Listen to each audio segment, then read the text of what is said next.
کراچی کے ساحلی مقام منوڑا پر پکنک منانے کے لیے جانے والے خاندان پر قیامت ٹوٹ پڑی، اور یہ واقعہ گزشتہ روز ہفتے کو پیش آیا۔ یہ واقعہ پیش کیسے آیا، اور یقیناً آپ کے لیے جاننا ضروری ہے، اور ایک میسج بھی ہے ان تمام لوگوں کے لیے جو کراچی سے دیکھ رہے ہیں اور آپ ساحلی مقامات پر جاتے ہیں۔ اپنے بچوں کا، اپنی فیملی کا خیال رکھیں۔ اس ویڈیو کے اندر میں کچھ تفصیلات آپ کے ساتھ شیئر کرنے جا رہا ہوں۔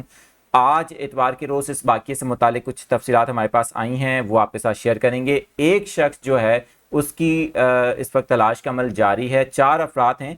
سب سے پہلے تو میں آپ کے ساتھ ڈیٹیلز شیئر کر دیتا ہوں۔ اگر آپ یوٹیوب پر دیکھ رہے ہیں تو آپ جوائن کر سکتے ہیں ہمارے چینل کو۔ اگر آپ فیس بک، ٹک ٹاک اور انسٹاگرام پر دیکھ رہے ہیں تو بھی آپ جوائن کر سکتے ہیں۔ میرا نام عادل عزیز خانزادہ ہے، آپ دیکھ رہے ہیں نیوز 24/7 اردو۔ اچھا، یہ واقعہ منوڑا کے ساحلی مقام پر گزشتہ روز ہفتے کو پیش آیا۔ بتایا جا رہا ہے کہ 6 افراد تھے، ان کا تعلق دستگیر کے علاقے سے تھا، اور یہ 6 افراد جس میں ان بچوں کے والد اور ان کے تایا بھی ساتھ تھے۔ بتایا جاتا ہے کہ 2 جو خواتین ہیں، جن میں ایک 20 سالہ حفصہ ہے جبکہ ایک 19 سالہ ہبہ ہے، اور اس کے ساتھ ان کا ایک بھائی تھا معاذ جو ڈوبنے والوں میں شامل ہے۔ حفصہ کا نکاح ہوا تھا، جو ان کے ہسبینڈ تھے وہ ان کے ساتھ موجود تھے، جن کا نام مصطفیٰ بتایا جا رہا ہے۔ 4 افراد ہیں، 3 افراد کی جن میں 2 خواتین اور ایک ان کا جو بھائی تھا اس کی لاش نکالی گئی تھی گزشتہ روز۔ جو چوتھا فرد تھا یعنی کہ مصطفیٰ، اس کی لاش ابھی تک نہیں مل سکی، اس کا کوئی پتہ نہیں چل سکا ہے۔ ریسکیو ٹیمیں، جیسا کہ آپ ویڈیو بھی دیکھ رہے ہیں، اس وقت جو ایدھی کے غوطہ خور ہیں مسلسل سمندر میں تلاش کا عمل جاری رکھے ہوئے ہیں، آپریشن ہو رہا ہے، لیکن ابھی تک کچھ پتہ نہیں چل سکا۔ والد جو ہیں ان کا بتانا تھا کہ جو ہبہ تھی 19 سالہ، وہ بہت زیادہ لاڈلی تھی کیونکہ ظاہر گھر میں چھوٹی تھی۔ حفصہ کا نکاح ہوا تھا، اور جو مصطفیٰ اور حفصہ تھے دونوں کراچی یونیورسٹی میں تعلیم حاصل کر رہے تھے۔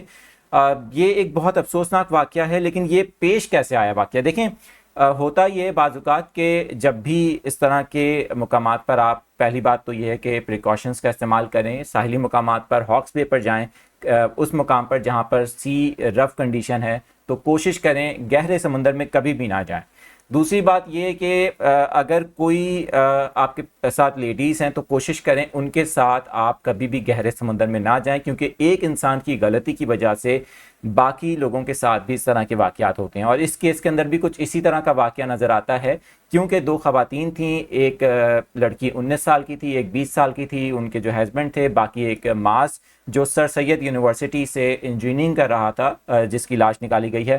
یہ تمام لوگ جب آگے گئے تو ظاہر ہے کہ سمندر کی لہریں اتنی تیز تھیں، بتایا جا رہا ہے ذرائع کی جانب سے، اور جو ریسکیو ٹیمیں ہیں وہ بتا رہی ہیں کہ ان کے ہاتھ چھوٹ گئے آپس میں۔ اور پھر اس صورتحال کے اندر ظاہر ہے کہ آپ کے پاس سیکنڈز بھی نہیں ہوتے، آپ کے پاس کوئی ایسی لائف بوٹ نہیں ہے، کوئی ایسی سچویشن نہیں ہے وہاں پر، اور نہ ہی وہاں فوری طور پر ریسکیو کا کوئی انتظام ہوتا ہے۔ تو اس صورتحال میں ایسے کیسز ہوتے ہیں۔ کوشش یہ کریں، سب سے پہلی بات تو یہ ہے کہ والدین کے لیے میسج ہے کہ اپنے بچوں کو کبھی بھی ساحلی مقامات پر لے کر جائیں تو گہرے سمندر میں نہانے کی پرمیشن نہ دیں، بے شک وہ ایڈلٹ ہیں، ان کی ایج زیادہ ہے، چاہے وہ بچے ہیں۔ خاص طور پہ خواتین کو کوشش کریں کہ آپ سمندر میں نہ لے کے جائیں، کیونکہ اس صورتحال میں ایک کی غلطی یا دوسرے کی غلطی کی وجہ سے باقی فیملی کے ممبرز بھی اسی وجہ سے ظاہر ہے کہ جو جانی نقصان ہوا ہے، تمام فیملی ظاہر ہے کہ ایک دوسرے کو بچانے کے لیے آگے بڑھے ہوں گے، اور پھر ظاہر ہے کہ سمندر کی لہروں کی نظر ہو گئے۔ ابھی تک مصطفیٰ کی تلاش کا عمل جاری ہے۔ دستگیر سے تعلق رکھنے والی یہ فیملی 6 افراد پر مشتمل یہ افراد تھے جو منوڑا گئے تھے، اور ابھی تک ان میں سے ایک شخص کی تلاش کا عمل جاری ہے۔ تازہ ترین جو اپڈیٹس ہمارے پاس آتی رہیں گی وہ آپ کے ساتھ میں شیئر کرتا رہوں گا۔ نیوز 24/7 اردو دیکھتے رہیں اس دوران، لیکن اس بات کا ضرور خیال رکھیں کہ آنے والے دنوں میں جو ساحلی مقامات ہیں کراچی سے سندھ کے، یہاں پر سی کنڈیشن تھوڑی رف رہ سکتی ہے۔ آفٹر مانسون بھی یہی صورتحال ہوتی ہے، اور اس صورتحال میں اگر آپ ساحل سمندر پر جاتے ہیں تو اپنا اور اپنے بچوں کا، اپنے گھر والوں کا بہت زیادہ خیال رکھیں۔